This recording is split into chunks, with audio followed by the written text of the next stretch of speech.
Excellency, Mr. President, very good morning to you. Excellency, Deputy Prime Minister, very good morning to you. Excellency ES, Mr. Getetti, and Excellencies, Madam Rebecca, who's my mentor and a former boss, and Excellencies, participants, and government official, my brother Zubero, a partner and a fellow committed leader towards financing development in Africa. Ladies and gentlemen, good morning, and all protocol observed.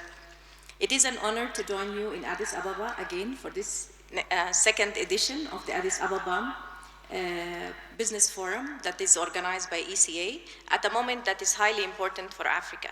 This forum is not about abstract growth or targets or distant aspiration.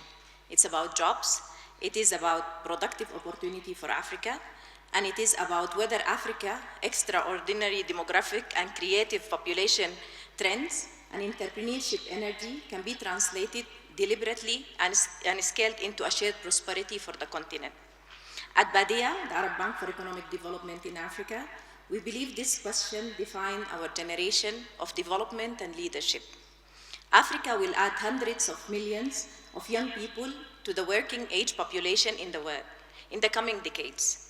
This is not a challenge to be managed, it is an opportunity to be financed, and a structured and structured and unlocked approach.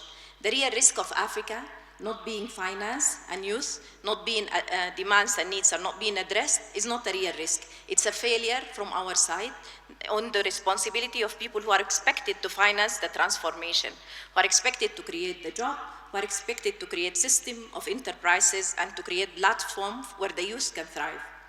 This is where BADEA commitment is. For over 5 decades, BADEA has stood as a bridge between Arab capital and African development priorities. Today, the role of the bank is evolving from financing projects to financing transformation in the continent, from financing assets to backing ecosystem, from supporting growth to crowding in jobs. A bank that is created by shareholders, not for financing our shareholders, but only for financing sub-Saharan African countries. Our focus is simple but demanding: to deploy long-term patient capital, where it can be catalyst for productive enterprises, for regional integration and sustainable employment. We are doing this in 3 decisive ways. First, by scaling our support to infrastructure and industrial platforms that anchor various value chains in the continent, in a form of an economic corridor, energy system, logistic and agro-industrial opportunities. Because jobs do not emerge from isolation, they don't but alone. They emerge where markets connect, where power is reliable, and firms can be completed.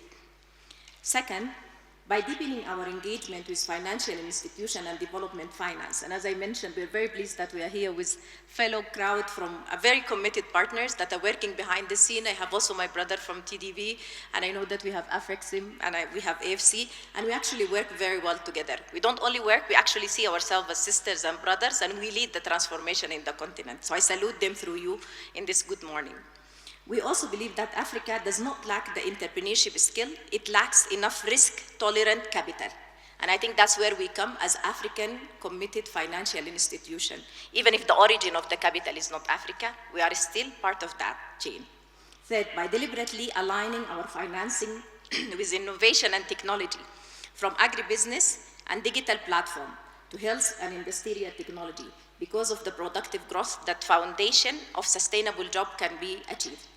This is where we see the opportunity of working with the multilateral system, such as the UN System Organization.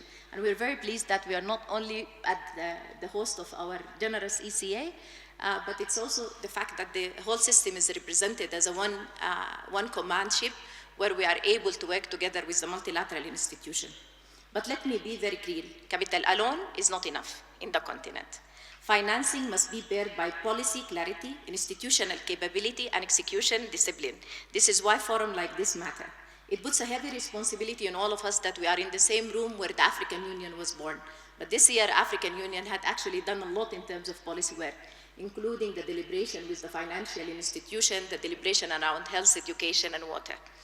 We are strengthening our collaboration with the African governments, regional institutions, private sector, and United Nations system to ensure that financing is translated into entrepreneurship that can be scaled, an entrepreneurship that can create value chain and deepen job and endures the population demands and aspiration. And we are especially committed to Africa youth, not as a beneficiary, but as a builders of the continent next generation. Excellencies, ladies and gentlemen, the future of Africa will not be built by chance. It is financed by choice, by institutions willing to take long view, by leaders willing to align capital with purpose, and by partnerships that are grounded on trust and execution. Badia stands ready to make this choice again and again and again after 51 years of establishment. Let us use this forum not only to inspire, but to commit, not only to announce, but to implement, not only to finance growth, but to finance dignity through jobs. And we thank His Excellency, Mr. President, for being with us again in this commitment. Thank you so much.